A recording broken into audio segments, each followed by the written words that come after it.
चौथे साल में रूस यूक्रेन जंग बेहद विनाशक हो गई है। राष्ट्रपति जेलेंस्की 20 जनवरी 2025 से हाथ पैर मार रहे हैं कि किसी तरह से अमेरिका यूरोप के साथ मिलकर पुतिन के रूस को सबक सिखा दे। लेकिन इस वक्त जो हालात चल रहे हैं वो जेलेंस्की के यूक्रेन के लिए डबल मौत साबित हो रहे हैं। हम आपको दिखाने जा रहे हैं कि कैसे रूस की सेना यूक्रेन के लगभग 50% इलाके तक अपनी पहुंच और पकड़ बना चुकी है। हम आपको ये भी दिखाएंगे कि राष्ट्रपति ट्रंप ने क्यों जेलेंस्की से 15 घंटे पहले कह दिया है कि यूक्रेन पर बहुत बड़ी मुसीबत आने वाली है। क्या पुतिन ने ट्रंप को पूरे यूक्रेन पर कब्जा करने का प्लान बता दिया है? क्या इसलिए राष्ट्रपति जेलेंस्की ने अब राष्ट्रपति ट्रंप को धमकी दी है कि अगर अमेरिका ने पुतिन की हर बात मानी तो फिर अमेरिका और यूक्रेन के होने वाली दुर्लभ खनिज डील रद्द हो सकती है? क्या इसलिए यूरोप के 25 देशों ने यूक्रेन से दो टूक कह दिया है कि अगर ट्रंप के दबाव में पुतिन के सामने सरेंडर किया तो पूरे यूक्रेन पर कब्जा हो जाएगा? क्या इसलिए France, Britain, Germany, Poland, Latvia, Estonia और लिथुआनिया ने अपने 72 दिन का वॉर प्लान बना लिया है? यूक्रेन पर पिछले 12 घंटे में हुए खूनी हमलों ने जेलेंस्की की चीखें निकाल दी हैं। दूसरी तरफ यूरोप और नेटो के हजारों सैनिकों ने रूस से सटे बॉर्डर पर हजारों की संख्या में स्पेशल फोर्स, टैंक, तोप और लड़ाकू विमानों को जंग के मैदान में झोंकना शुरू कर दिया है। अब तस्वीरों को देखिए और अंदाजा लगाइए कि अगर यूक्रेन के साथ साथ नेटो और यूरोप की सेना रूस पर हमला कर देती है, जिसकी संभावना काफी ज्यादा हो चुकी है, तो फिर युद्ध कितना विनाशक हो जाएगा। लगभग 2000 किलोमीटर में रूसी सेना को नेटो और यूरोप के कम से कम 6 देशों से सीधी जंग करनी पड़ेगी।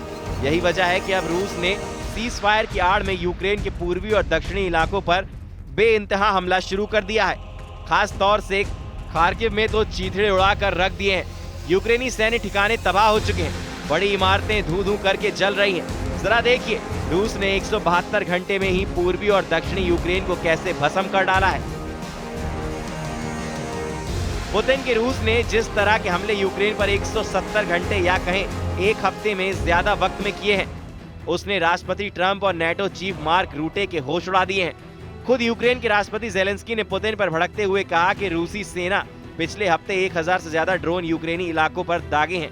खार्किव क्षेत्र के गवर्नर ओले सिनिहुबोव ने तो ये भी दावा किया है कि रात कुपियांस्क शहर पर रूसी मिसाइल हमले दर्जनों लोग मारे गए हैं। यहाँ तक कि रूस ने यूक्रेन कब्रिस्तानों पर भी बम बरसा दिए हैं। वहीं रूसी रक्षा मंत्रालय का दावा है कि उसके एयर डिफेंस सिस्टम ने रात भर में 66 यूक्रेनी ड्रोन नष्ट कर दिए हैं, जिसमें से लगभग सभी को ब्रांसक और कलुगा क्षेत्र में गिराया गया है।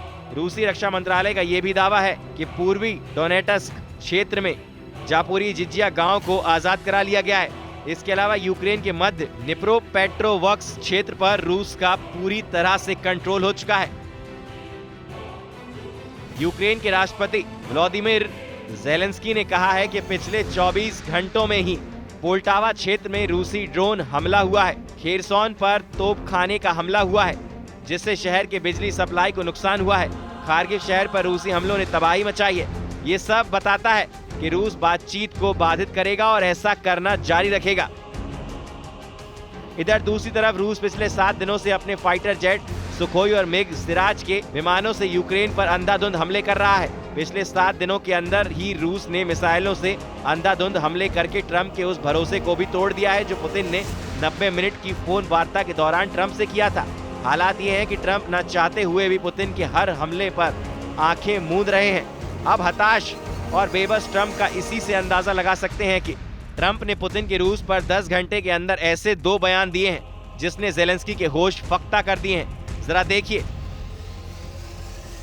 अमेरिका के राष्ट्रपति डोनाल्ड ट्रंप से इस वक्त यूक्रेन के साथ साथ यूरोपीय देश बेहद नाराज हैं। इसकी वजह यह है कि पिछले 7 दिनों से यूक्रेन पर रूस के भीषण हमलों से ट्रंप बेहद नाराज बताए जा रहे थे। इसी को लेकर ट्रंप ने पुतिन को धमकी दी थी कि अगर रूस ने सीज फायर की शर्तों का उल्लंघन जारी रखा तो अमेरिका रूस के तेल और गैस पर 25 से 50% तक टैरिफ लगा सकता है और साथ ही रूस पर गंभीर आर्थिक प्रतिबंध भी लगा सकता है। ट्रंप की धमकी के बाद जैसे ही पुतिन और रूस ने अपना परमाणु तेवर दिखाए, ट्रंप की सिट्टी पिट्टी गुम हो गई। जो ट्रंप रूस को धमकी दे रहे थे वो ट्रंप अब जेलेंस्की को धमकाने लगे हैं। अब ट्रंप ने जेलेंस्की से कह दिया है कि अगर यूक्रेन दुर्लभ खनिज डील से पीछे हटा तो यूक्रेन के बहुत बुरा साबित होगा। ट्रंप ने जेलेंस्की पर सख्त शब्दों का इस्तेमाल करते हुए कहा कि मैं खुद देख रहा हूं कि वो जेलेंस्की दुर्लभ खनिज सौदे से पीछे हटने की कोशिश कर रहा है। अगर वो यानी कि जेलेंस्की ऐसा करता है तो उसे बहुत बड़ी समस्याओं का सामना करना पड़ेगा। वहीं ट्रंप ने 10 घंटे पहले रूस के तेल और गैस पर जो 50% टैरिफ लगाने की धमकी दी थी, उससे पलटते हुए ट्रंप ने कहा कि मुझे पूरा विश्वास है कि पुतिन सीज फायर की शर्तों से नहीं पलटेंगे और मैं समझता हूं पुतिन मेरा विश्वास नहीं तोड़ेंगे। यानी 10 घंटे में ही ट्रंप ने पुतिन से याराना और ज़ेलेंस्की के साथ दुश्मनी दिखाने लगे हैं। अमेरिका के राष्ट्रपति डोनाल्ड ट्रंप का कहना है कि उन्हें लगता है कि ज़ेलेंस्की दुर्लभ पृथ्वी खनिज सौदे से पीछे हटने की कोशिश कर रहा है और अगर वो ज़ेलेंस्की ऐसा करता है तो उसे कुछ समस्याएं होंगी, बड़ी समस्याएं होंगी। हमने दुर्लभ पृथ्वी खनिजों पर एक सौदा किया और अब वो कह रहा है कि ठीक है, आप जानते हैं मैं इस सौदे पर फिर से बातचीत करना चाहता हूँ। वो ज़ेलेंस्की नाटो का सदस्य बनना चाहता है। खैर, वो ज़ेलेंस्की कभी भी नाटो का सदस्य नहीं बनने वाला था।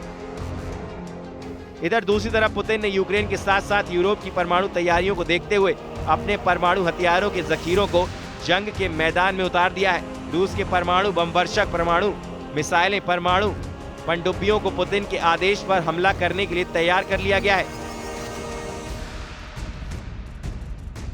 हम आपको वो वीडियो दिखा रहे हैं जब कुर्स्क में राष्ट्रपति पुतिन सैन्य वर्दी पहनकर अपने कमांडरों से मिले थे। 12 मार्च 2025 के इस वीडियो में उस वक्त राष्ट्रपति पुतिन ने साफ कह दिया था कि कुर्स्क से बचकर एक भी यूक्रेनी और भाड़े के सैनिक और अफसर न जाने पाएं। इस मीटिंग में उस वक्त राष्ट्रपति पुतिन के सामने मौजूद थे रूसी सेना के chief of staff general Valery Gerasimov, जिन्होंने जो दावे किए वो आपको भी हैरान कर देंगे। रूस के चीफ कमांडर जनरल वालेरी ने कुर्स्क में यूक्रेनी सेना की तबाही और बर्बादी का ऐसा दावा किया है जिसे सुनकर एक बार तो राष्ट्रपति पुतिन भी हैरान रह गए।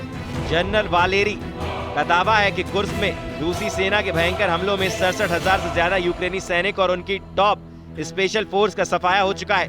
दावा तो यहाँ तक किया गया है कि यूक्रेन ने रूस के कुर्स्क का 1300 वर्ग किलोमीटर इलाका 6 अगस्त 2024 के बाद से कब्जा कर लिया था, लेकिन रूस के तूफानी और खूनी हमलों के बाद रूस ने यूक्रेन से अपना 1100 वर्ग किलोमीटर का इलाका आजाद करा लिया है, जो यूक्रेन की तरफ से कुल कब्जा किए इलाके का 86% है। यानी अब यूक्रेनी सेना कुर्स्क के सिर्फ 14% इलाके में फंस कर रह गई है। रूसी सेना के चीफ कमांडर जनरल वालेरी का ये भी दावा है कि कुर्स्क में लगभग 50,000 यूक्रेनी सैनिकों को रूसी सेना ने घेर लिया है। यहाँ तक कि यूक्रेन की कुर्स्क में मदद कर रहे नेटो देशों के 30 बड़े अफसरों को भी रूसी सेना ने चारों तरफ से घेर लिया है। यानी रूसी सेना के हाथों इनकी मौत तय है अगर इन्होंने सरेंडर नहीं किया। रूसी जनरल स्टाफ के प्रमुख वैलेरी कह रहे हैं कि comrade supreme commander in chief उत्तरी समूह की सेना की इकाइयां कुर्स्क क्षेत्र में दुश्मन को नष्ट करने के लिए अभियान जारी रखती हैं। कुल मिलाकर आक्रामक अभियानों के दौरान 1100 वर्ग किलोमीटर से अधिक क्षेत्र को मुक्त कराया गया है, जो कि दुश्मन द्वारा पहले से कब्जा किए गए क्षेत्र का 66% से अधिक है।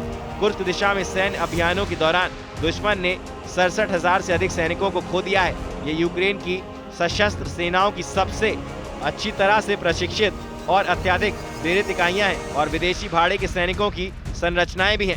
पुतिन और अन्य ब्रीफिंग प्रतिभागी सुन रहे हैं। इधर अमेरिका के विशेष दूत स्टीव विटकॉफ को लगता है कि पुतिन 30 दिन के युद्ध विराम का प्रस्ताव मान सकते हैं, लेकिन दिक्कत यह है कि अमेरिका के विशेष दूत स्टीव विटकॉफ के मुंह से पुतिन की तारीफ सुनकर यूक्रेन और यूरोप के नेताओं को मिर्ची लग गई है। सभी को लग रहा है कि वार्ता पुतिन के एजेंडा के हिसाब से हो रही है। साथ ही ज़ेलेंस्की ये भी आरोप लगा रहे हैं कि पुतिन वार्ता के साथ साथ यूक्रेन के नए इलाकों पर हमले तेज कर रहे हैं, जो बर्दाश्त नहीं किए जाएंगे।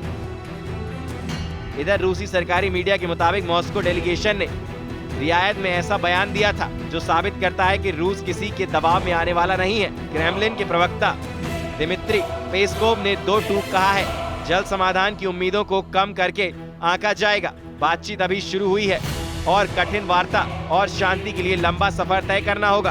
क्रेमलिन के प्रवक्ता दिमित्री पेस्कोव ने रूसी सरकारी टीवी से कहा, जल्द चमत्कार की उम्मीद बिल्कुल ना करें। उधर ब्लूमबर्ग ने सऊदी अरब के रियाद में चल रही शांति वार्ता पर छापी अपनी रिपोर्ट में दावा किया है कि ट्रंप चाहते हैं कि दोनों देशों के बीच ईस्टर से पहले यानी 20 अप्रैल तक वॉर रुक जाए, लेकिन 23 मार्च को यही रूस ने यूक्रेन पर 147 स्ट्राइक ड्रोन से हमला कर दिया, जिसमें 7 लोगों की मौत हो गई। ऐसे में सबसे बड़ा सवाल खड़ा होता है कि ट्रंप किस बिना पर अगले 25 दिन में 4 साल से जारी जंग को रोक देंगे। इस वक्त रूसी सेना यूक्रेन के इलाकों पर इतनी तेजी से घातक और बड़े हमले कर रही है जितने इससे पहले कभी नहीं हुए। रूसी टैंक, तोप, मिसाइलें, आत्मघाती ड्रोन और पैदल सेना ने यूक्रेन के पूर्वी, दक्षिणी और उत्तरी इलाके में भयंकर हमले शुरू कर दिए हैं। हैरानी की बात तो ये है कि ये रूसी हमले उस वक्त हो रहे हैं जब राष्ट्रपति ट्रंप के विशेष दूत स्टीव विटकॉफ राष्ट्रपति पुतिन से मिल चुके हैं और ट्रंप के विशेष दूत स्टीव विटकॉफ ने दावा किया है कि पुतिन युद्ध रोकने के लिए तैयार हैं, जबकि इन दावों के ठीक उल्ट राष्ट्रपति पुतिन अपनी सेना को ऑर्डर दे चुके हैं कि कुर्स्क के बाद अब यूक्रेन के सूमे पर पूरी तरह से कब्जा कर लो। खुद राष्ट्रपति ज़ेलेंस्की ने खुलासा करते हुए दावा किया है कि पुतिन किसी भी कीमत पर युद्ध नहीं रोकना चाहते हैं और वो यूक्रेन के बहुत बड़े इलाके पर कब्जा करने में जुटे हैं। यूक्रेन के राष्ट्रपति ज़ेलेंस्की ने 30 दिन के युद्ध विराम के बीच पुतिन के वार प्लान पर ऐसा खुलासा किया है जिसे जानकर राष्ट्रपति ट्रंप भी सन्न रह गए हैं। ज़ेलेंस्की ने साफ कहा है कि यूक्रेन के पूर्वी सूम के बड़े इलाके पर कब्जा करने के लिए पुतिन ने लाखों सैनिक भेज दिए हैं।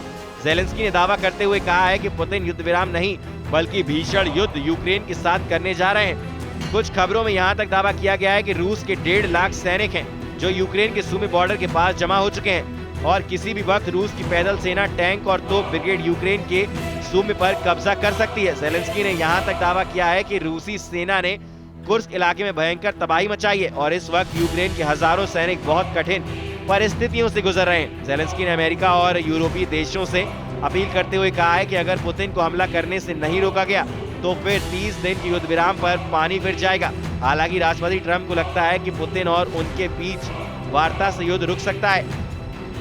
अब ऐसे हालात में बिल्कुल साफ है कि पुतिन ना तो यूक्रेन पर हमला रोकेंगे ना ही ट्रंप की बातों को मानेंगे। अब देखना होगा कि यूरोपीय देश रूस के खिलाफ कब खुली जंग शुरू करते हैं।